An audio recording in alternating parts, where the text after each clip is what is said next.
جب لوگ پلٹ کے آ جاتے ہیں تو 2 فرشتے آتے ہیں، منکر نکیر ان کے نام ہیں، اور وہ اس کو بٹھا دیتے ہیں اور بٹھا کر کے اس سے 3 سوال پوچھتے ہیں۔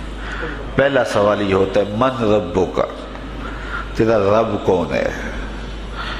اب کوئی مانے یا نہ مانے، رب تو سب کا اللہ ہی ہے، جو اسے مانتا ہے اسے بھی رزق دیتا ہے، جو نہیں مانتا تو اس کے لیے بھی رزق کے دروازے بند نہیں کرتا۔ حضرت ابراہیم علیہ السلام کی عادت یہ تھی کہ جب تک کوئی مہمان نہیں آ جاتا تھا اتنی دیر تک کھانا نہیں کھاتے تھے۔ بھوک لگتی تو کوئی مہمان ڈھونڈتے تاکہ اس کے ساتھ بیٹھ کے کھانا کھاؤ۔ کھانا جتنا بھی مرغن اور جتنا بھی جو ہے وہ پرتکلف کیوں نہ ہو، اگر مہمان کے ساتھ کھایا جائے گا تو اس کا قیامت کے دن کوئی حساب نہیں ہوگا۔ تو مہمان کے ساتھ وہ کھانا کھایا کرتے تھے۔ مہمان اللہ کی رحمت ہوتا ہے۔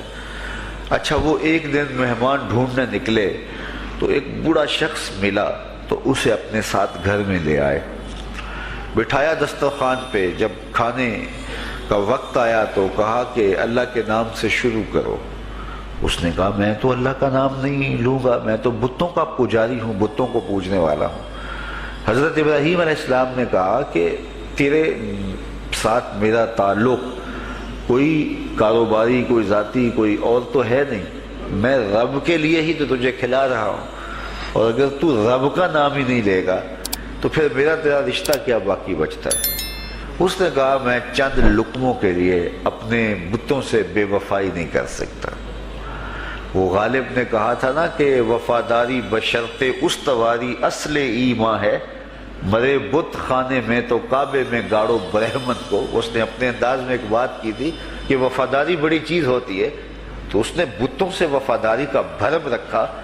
اس نے کہا کہ میں چند لقموں کے لیے جو ہے وہ تیرے رب کا نام لوں اور اپنے معبودان کا نام چھوڑ دوں، یہ نہیں ہو سکتا۔ آج تو لوگ چائے کی پیالی پہ دین بیچ رہے ہیں، کیا آج ممبر و محراب فروخت نہیں ہو رہے؟ لیکن اس بوڑھے شخص نے کہا کہ میں چند لقموں کے لیے، چند ٹکڑوں کے لیے میں اپنے بتوں سے بے وفائی نہیں کر سکتا۔ حضرت ابراہیم نے کہا تو اگر بتوں کے ساتھ اتنی محبت رکھتا ہے تو پھر میں بھی رب کے نام کے علاوہ تجھے دینے پہ آمادہ نہیں ہوں۔ وہ دسترخوان سے اٹھ کے چلا گیا۔ وہ چلا گیا تو جبریل امین حاضر خدمت ہوئے، رب کا سلام دیا، اے ابراہیم۔ رب سلام دیتا ہے اور فرماتا ہے تو نے آج میرا ایک بندہ ناراض کر دیا۔ یا اللہ، وہ تیرا بندہ تھا، اس کو تو تیرا نام لینا بھی گوارا نہیں تھا۔ کہا ابراہیم اس کی عمر کتنی ہوگی؟ یا اللہ 80 سال کے قریب ہوگی۔ کہا اتنا عرصہ ہو گیا میں اس کو رزق دے رہا ہوں، تو ایک دن نہیں کھلا سکا۔ اب ابراہیم علیہ السلام اس کو ڈھونڈنے نکلے ہیں۔ وہ کسی پہاڑ پہ چڑھ رہا تھا، دور سے آواز دیو میاں آ جاؤ، کھانا ٹھنڈا ہو رہا ہے۔ اس نے کہا تم تو بڑے سخت تھے، لہجے میں، رویے میں تبدیلی کیسے آ گئی؟ کہا کہ اسی رب کا پیغام آیا ہے کہ مجھے اتنا عرصہ ہوا اسے کھلاتے ہوئے، وہ مجھے نہیں بھی مانتا تھا، پھر بھی میں اس کی ضروریات کو پورا کرتا رہا ہوں، اور تم ایک دن نہیں دے سکے، تو آؤ کھانا ٹھنڈا ہو رہا ہے۔ کہا تیرے رب کا نام نہیں لوں گا، کہا نہ لینا۔ کہا اتنی تبدیلی؟ کہا اسی رب کا سندیس آیا ہے، اسی رب کا پیغام آیا ہے۔ کہا پھر کھانا بعد میں کھاؤں گا، پہلے اپنے رب کا مجھے غلام بنا لے۔ تو کوئی مانے اس کو بھی دیتا ہے، کوئی نہ مانے اس کو بھی دیتا ہے، بلکہ دنیا کے اوپر کافروں کو زیادہ دیتا ہے۔ ایک روایت میں آتا ہے کہ اگر اہل ایمان کی دلجوئی کا لحاظ نہ ہو تو کافروں کے گھروں کی سیڑھیاں سونے اور چاندی کی ہوں، لیکن یہ کہیں گے ہمیں تو مار ہی دیا ہے۔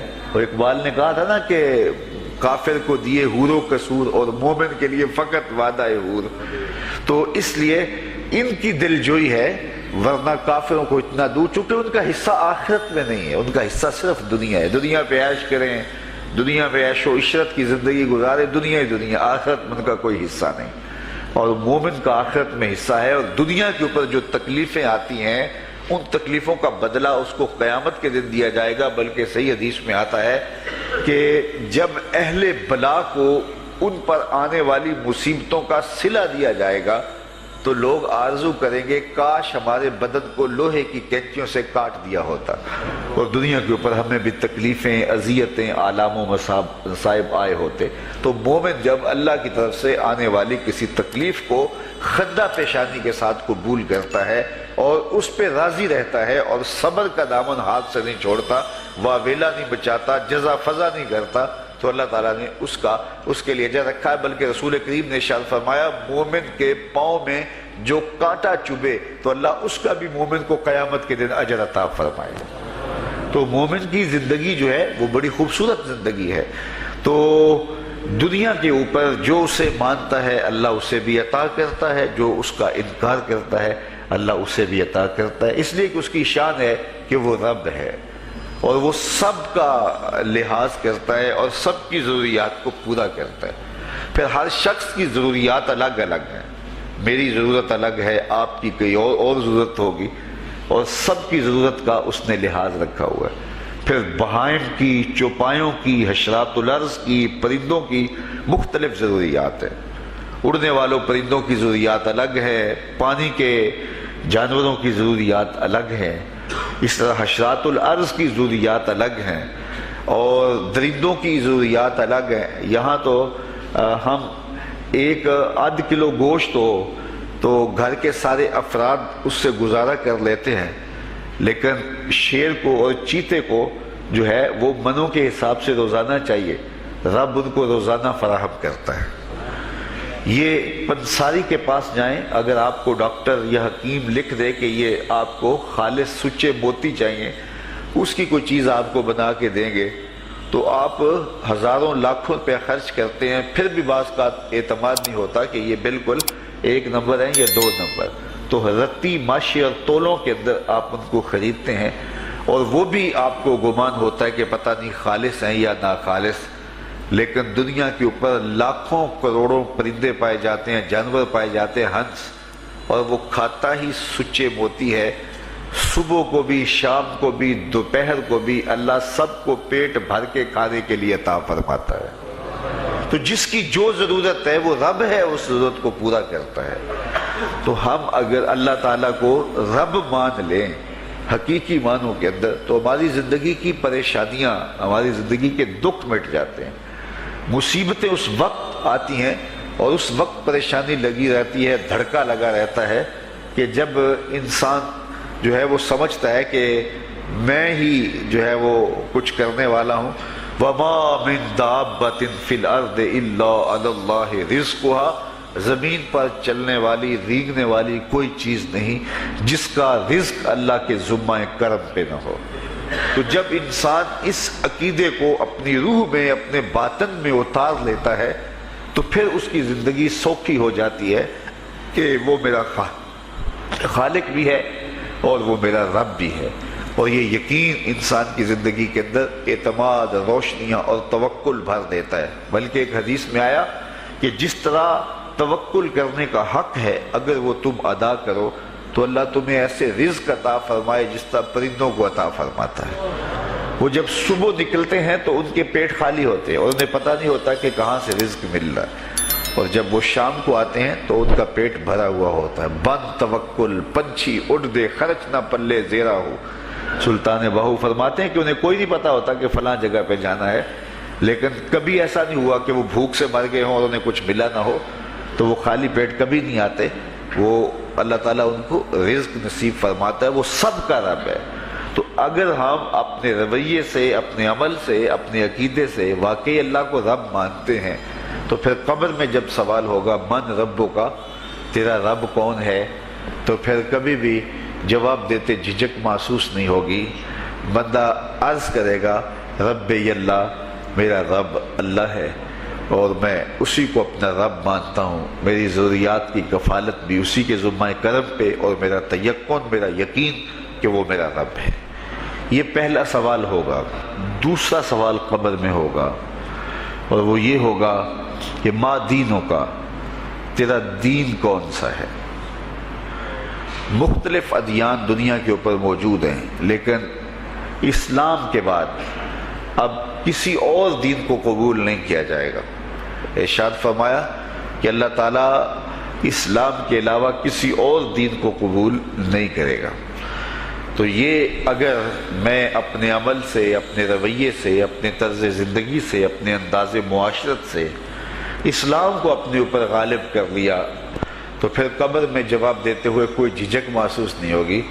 بندہ عرض کرے گا کہ دینی الاسلام، میرا دین اسلام ہے، میرا طرز زندگی، میرا انداز معاشرت، میرا سبھی کچھ اسلام کی مطابقت میں تھا اور میں اسی کو اپنا دین مانتا ہوں، صرف زبان سے نہیں، اپنے رویے سے بھی، اپنے طرز زندگی سے بھی، اپنے انداز معاشرت سے بھی۔ تو یہ جو ہم اسلام کے دائرے میں داخل ہوتے ہیں اور ہم اپنے دین کو اسلام قرار دیتے ہیں تو دین انسان کی زندگی کے تمام شعبوں پر حاوی ہوتا ہے اور اس کا طرز زندگی، اس کا انداز معاشرت اس کی مطابقت میں ہونا چاہیے۔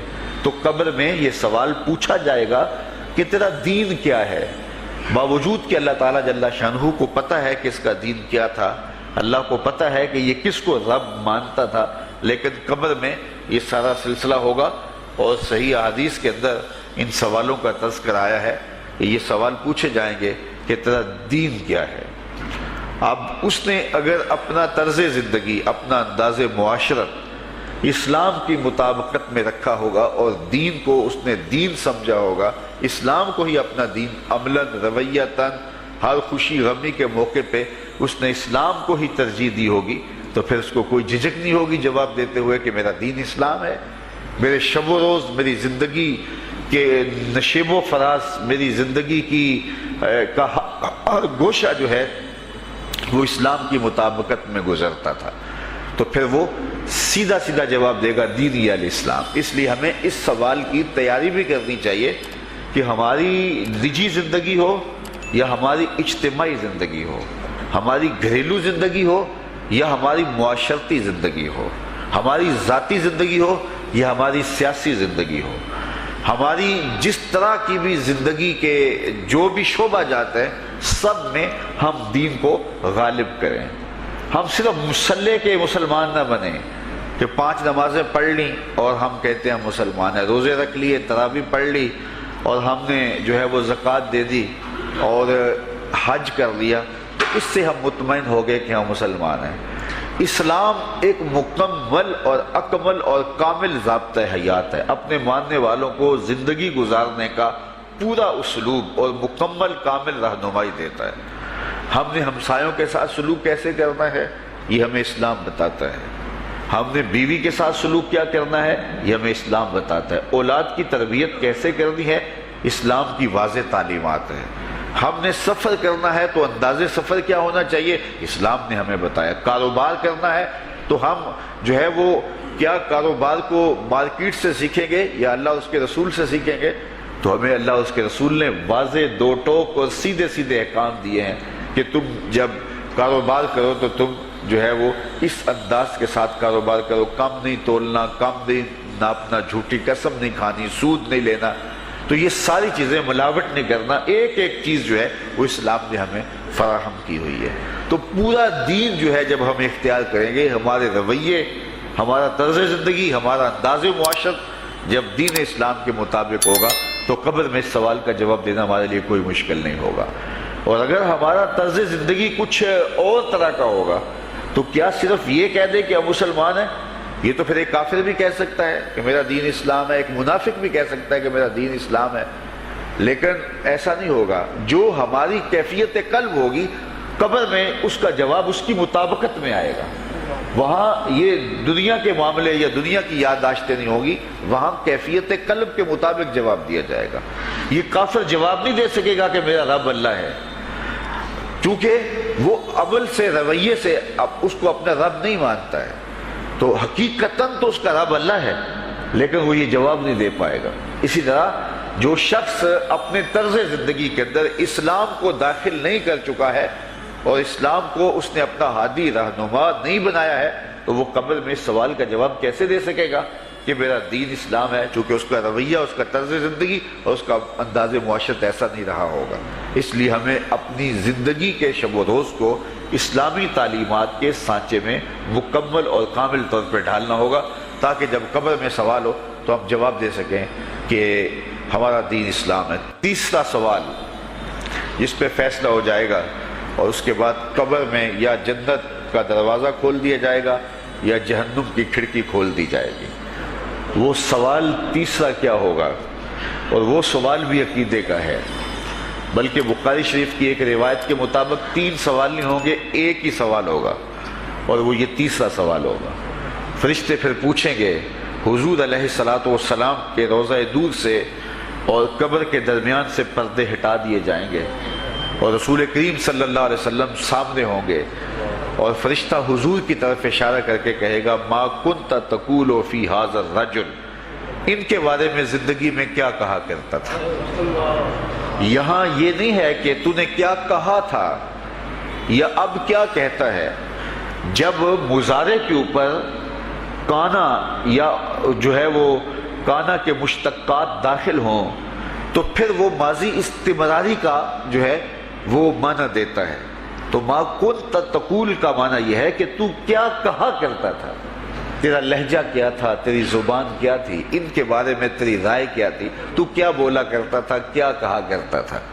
تو یہ حضور علیہ الصلوۃ والسلام سامنے ہوں گے اور یہ سوال پوچھا جائے گا۔ اب ابو جہل سے پوچھا جائے گا، ما کنت تقول فی ھذا الرجل، تو وہ کہے گا ہے ہاتھ لا ادری، ہائے افسوس میں نہیں جانتا یہ ہیں کون۔ ابو لہب سے پوچھا جائے گا، وہ کہے گا ہے ہاتھ لا ادری، ہائے افسوس میں نہیں جانتا یہ کون ہے۔ اچھا جانتا نہیں تو پتھر کس کو مارتا تھا، جانتا نہیں تو گڑے کس کی راہوں میں کھدواتا تھا، جانتا نہیں تو اوجریاں کس کے اوپر ڈلوایا کرتا تھا۔ آنکھیں پھاڑ پھاڑ کے تو ساری زندگی دیکھتا رہا، لیکن آج ابو جہل قبر میں اترا، حضور کی صورت نورانی سامنے ہے، اور پوچھا گیا کہ یہ کون ہے، یہ نورانی چہرے والے کون ہیں؟ تو ابو جہل کہتا ہے ہائے افسوس میں نہیں جانتا یہ کون ہے۔ اچھا جانتا نہیں تو پھر پتھر کس کو مارتا تھا؟ اللہ اکبر۔ اور 14 صدیاں گزرنے کے بعد ایک مومن لحد میں اترتا ہے اور پردے ہٹا دیے جاتے ہیں، اور منکر نکیر سوال کرتے ہیں، عامر چیمہ بتا یہ کون ہے؟ وہ کہتا ہے پیچھے ہٹو، پہلے پائے ناز کو بوسہ تو کر لینے تو، میں تو مر کے پہنچا ہوں یہاں اس دل ربا کے واسطے، یہ تو میرے بخت جاگے کہ وہ میری قبر میں آئے۔ وہ کسی شاعر نے کہا نا کہ آئے وہ میرے مزار پہ گھونگھٹ اتار کے، آئے وہ میرے مزار پہ گھونگھٹ اتار کے، مجھ سے تو نصیب اچھے ہوئے میرے مزار کے، یہ تو بخت سنور گئے کہ وہ میری قبر میں آئے۔ شیخ عبدالحق محدث دہلوی علیہ رحمہ لکھتے ہیں کہ جب سے یہ سنا ہے کہ قبر میں حضور آئیں گے، پتہ نہیں موت کہاں مر گئی ہے، جی چاہتا ہے زندہ ہی قبر میں چلے جائیں۔ تو وہ کہے گا پہلے مجھے پائے ناز کو بوسہ تو کر لینے دو، میں تو زندگی کے بھر میں انتظار ان کا کرتا رہا، اور ان کے بارے میں پوچھ رہے ہو یہ کون ہے؟ ساری زندگی پیر مہر علی شاہ نقشہ بتاتے رہے، مکھ چند بدر شاہ شانی ہے، متھے چمک دی لاٹ نورانی ہے، کالی زلف تے اکھ مستانی ہے، مخمور رکھی ہند مد بھریاں۔ تو وہ فوراً جواب دیتا ہے یہ تو وہی میرے آقا و مولا ہیں جن کے لیے ساری زندگی تڑپتا رہا اور ان کی زیارت کی آرزوئیں اور تمنائیں کرتا رہا۔ اچھا ابو جہل ساری زندگی دیکھتا رہا تو وہ تو جواب نہیں دے پائے گا، وہ کہتا ہے ہائے افسوس میں نہیں پہچانتا یہ کون ہے، ہاتھ لا ادری، مجھے نہیں پتا۔ اور 14 صدیاں گزرنے کے بعد ایک مومن لحد میں اترتا ہے تو وہ فوراً کہتا ہے یہ تو وہی ہیں جن کے لیے زندگی گزار آیا ہوں۔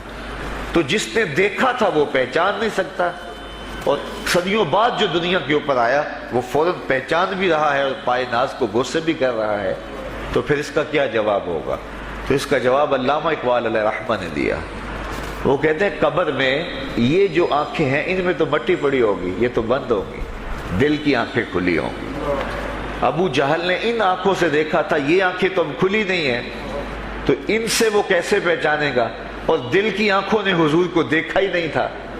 اور یہ صدیوں گزرنے کے بعد جو مومن لحد میں اترتا ہے اس کی گو ان آنکھوں نے نہیں دیکھا تھا، لیکن در دل مسلم مقام مصطفیٰ است، مومن کے دل کے ڈیرے کے اندر مومن کے دل میں حضور ہی بستے ہیں، اس لیے اس کی آنکھوں نے، دل کی آنکھوں نے حضور کو دیکھا اور پہچان لیا، اس لیے کہ دل کی آنکھوں نے حضور پہلے بھی دیکھے ہوئے تھے اور دل آرزو میں مچلتا رہا، اس لیے دل کو پہچاننے میں دیر نہیں لگی۔ تو وہاں یہ آنکھ نہیں پہچانے گی، یہ آنکھ پہچانے گی۔ اس لیے اقبال نے دوسرے مقام پہ کہا دل بینا بھی کر طلب خدا سے، کہ آنکھ کا نور دل کا نور نہیں۔ آنکھ کا نور اور ہے، دل کا نور اور ہے۔ تو اگر کوئی شخص دنیا کے اوپر دل کے نور سے بے بہرا رہا، قیامت کے دن یہ آنکھیں اسے فائدہ نہیں دے گی، بلکہ اللہ تعالیٰ نے خود قرآن مجید میں ایک مقام پہ فرمایا من کان فی ہذہ اعمی فہو فی الآخرۃ اعمی واضل سبیلا، جو اس دنیا میں اندھا رہا کل قیامت کے دن بھی نابینا اٹھایا جائے گا۔ اس سے ان آنکھوں کی بے نوری قطعاً مراد نہیں، کسی مفسر نے نہیں لکھا، بلکہ وہ تو واضح حدیث میں آتا ہے جو دنیا میں ان دو محبوب چیزوں سے آزمایا گیا، اللہ تعالیٰ قیامت کے دن اسے صلہ عطا فرمائے گا۔ یہ جو دنیا کے اوپر نابینا ہوتے ہیں، نابینا ہو جاتے ہیں یا پیدائشی نابینا ہوتے ہیں، تو یہ دنیا کی لذتوں سے اور دنیا کے نفعوں سے لطف اندوز نہیں ہو پاتے۔ یہ بہت بڑی آزمائش ہے، جہان اندھیر ہوتا ہے ان کے لیے، لیکن قیامت کے دن اللہ تعالیٰ اس کا بہتر صلہ ان کو عطا فرمائے گا جو دو ان محبوب چیزوں سے آزمایا گیا۔ تو اگر وہ دنیا پہ اندھا تھا اور حقیقی طور پہ، اور قیامت کے دن بھی اندھا اٹھایا جائے گا، یہ تو پھر مناسب نہیں ہوگا۔ تو یہ جو قرآن نے کہا جو دنیا میں اندھا رہا وہ قیامت میں بھی اندھا اٹھایا جائے گا، تو اس سے ان آنکھوں کی بے نوری قطعاً مراد نہیں ہے، اس سے دل کی بے نوری مراد ہے۔ تو دل اگر بینا ہوا، دل اگر روشن ہوا، تو پھر قبر کے اندر بھی دل دے دیوے دی روشنائی جاوے وچ زمینہ، تو پھر وہ معرفت رسول کا سبب ہوگا دل کا اجالا، اور پھر حشر کے اندر بھی جو ہے وہ دل کی آنکھیں روشن ہوں گی۔ تو جس نے اپنے قلب کو نور معرفت سے، نور ایمان سے اور نور محبت سے منور نہیں کیا ہے، تو وہ قبر کے اندر، حشر کے اندر نابینا ہی اٹھایا جائے گا، اور یہ قرآن کی صریح نص ہے۔ تو اب ابو جہل نے ان آنکھوں سے دیکھا ہے، لیکن جب سوال ہوتا ہے بتاؤ یہ کون ہے، تو وہ کہتے ہیں ہے ہاتھ لا ادری، افسوس میں نہیں جانتا۔ اور صدیاں گزرنے کے بعد ایک مومن لحد میں اترتا ہے، ظاہری ملاقات بھی نہیں ہے، جب اس سے پوچھا جاتا ہے یہ کون ہے، تو وہ کہتا ہوا محمد صلی اللہ علیہ وسلم۔ یہ تو وہی آقا ہے جن کے لیے ساری زندگی، جن کے تذکروں کی خوشبو سونگھتا رہا ہوں، تو مجھے تو جو ہے وہ ان کے پائے ناز کو بوسہ کر لینے دو۔ تو بتاؤ اس کے دل کی آنکھوں نے حضور کی معرفت حاصل کی اور حضور کو پہچان لیا، تو دل بینا بھی کر طلب خدا سے، کہ آنکھ کا نور دل کا نور نہیں۔ تو حضور علیہ السلام کے حوالے سے جب سوال ہوگا، اگر اس سوال کا جواب نہیں آیا تو پھر جہنم کی کھڑکی کھول دی جائے گی، اور اگر اس سوال کا جواب آیا تو پھر جنت کے دروازے کشادہ کر دیے جائیں گے، اور جنت کی ٹھنڈی ہوائیں اس کی قبر میں آ جائیں گی۔